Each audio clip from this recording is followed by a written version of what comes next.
Mending.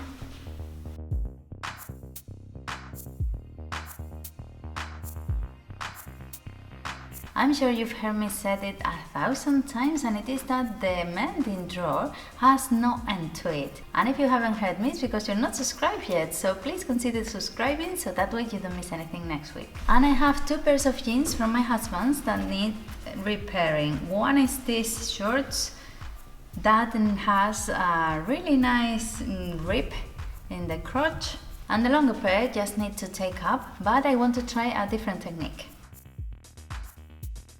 First one's the pair of shorts. The problem I see with the rip is that it's lost all the fabric in between, it's only bits of threads, and I think that if I sew it together or try to mend it like that, it will be tight and uncomfortable. So what I'm going to do, I think is the best option, is to cut a piece of material. I have a piece of jeans I took up at some point, and I'm going to use this to fix it. I'm going to cut a strip of material and sew it from the inside. And this is one of these occasions that one is really happy because I never throw anything away. This is a bit tricky to do, so I'm going to just place the rib on top of my hand, lay the little piece of jeans on top and just let it rest so it doesn't lose the shape or stretch or anything. I'm going to pin it really carefully.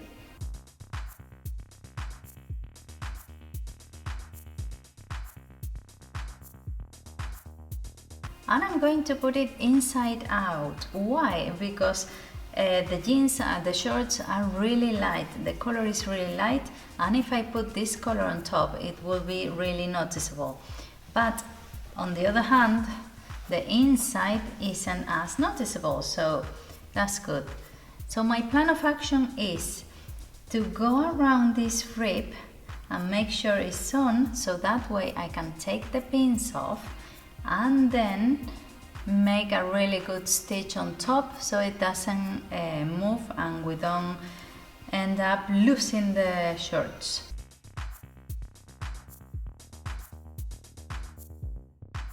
And one thing I'm realizing is that it's really close to the center seam, and to avoid and to be able to sew it really close, I'm going to use a zipper foot, so that way I can get really close and secure it.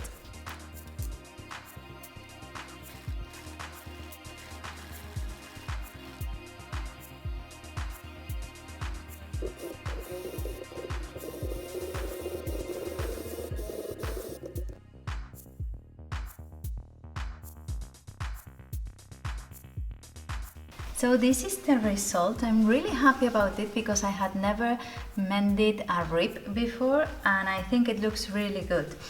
Obviously you can see where it was and you can see it's being mended, but I think a piece of material on top will look much worse. I'm really glad about the color choice of the thread, and I'm really glad about having chosen the zipper foot, because I only realized when I was here getting ready to talk to you about how close I had to sew this, and it was marvelous. I didn't have any problem at all. Sometimes you can use tools in different ways, and that makes me really happy because it means that I'm starting to be conscious about the stuff I have and how I can use it. And this is the inside. I'm going to cut all this excess material I have and then again zigzag stitch all the edge so I don't have any future problems, and of course changing the foot so I don't break any needles. Imagine if now I cut the shorts.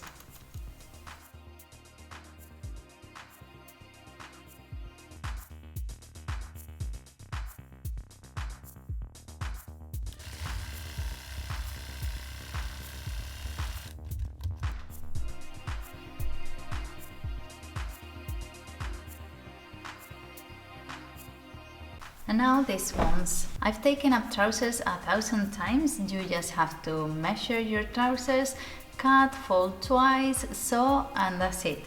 But I want to try this new method I've been seeing, and it is to leave the original hem. What scares me about this project is that once you cut your excess, there's no going back. When you fold and sew together, you can easily leave a bit of material in there in case you ever need to take them down, if they shrink or anything like that. But with this method, there's no way to do so. So I'm going to leave just half a centimeter extra in case something happens.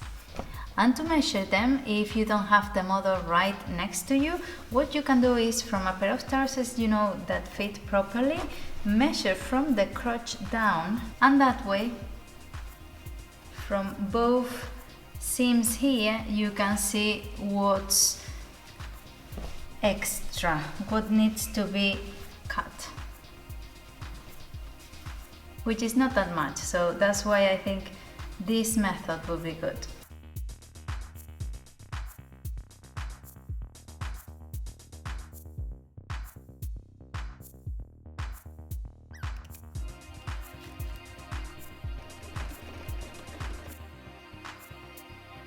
It's a bit tricky to sew, especially when you get to the side seams, because they are quite bulky and they don't let your foot go past really easily. So I've done it, and so it's done, and I went upstairs to see if my husband liked it before I cut the excess, because if not, imagine. So now I'm going to cut the excess, and you can either zigzag stitch it, or if you have an overlock machine, or you can even cut it with pinking scissors. And after that I'm going to press it and sew the sides by hand so they stay in place.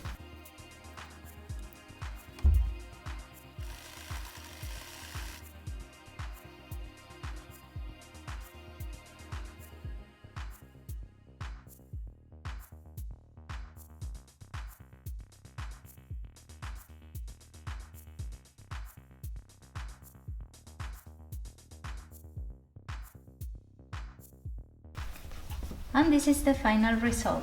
Ooh, the baby's up. You can obviously see the seam if you're really close, like you on the camera right now. But if not, it's something that is not noticeable at all. It's a bit difficult to sew because of the side seams, but I think the result is quite good. What do you reckon? And I'm quite happy, and especially happy with the rip. I had never mended anything like this before, and I think the result is quite good. You can still see where it was, but my husband tried it on and he said it's not itchy, or he doesn't even realize where it is when he's wearing it, and I'm quite happy about that. And you cannot see it when he's wearing it either, which is really good.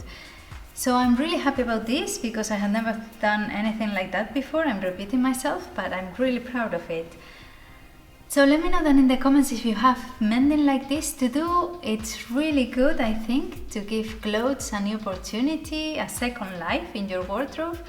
And don't forget to subscribe if you're not already. I would really appreciate it, and that way you don't miss anything next week. And you can even share it with someone who might like this content. Bye!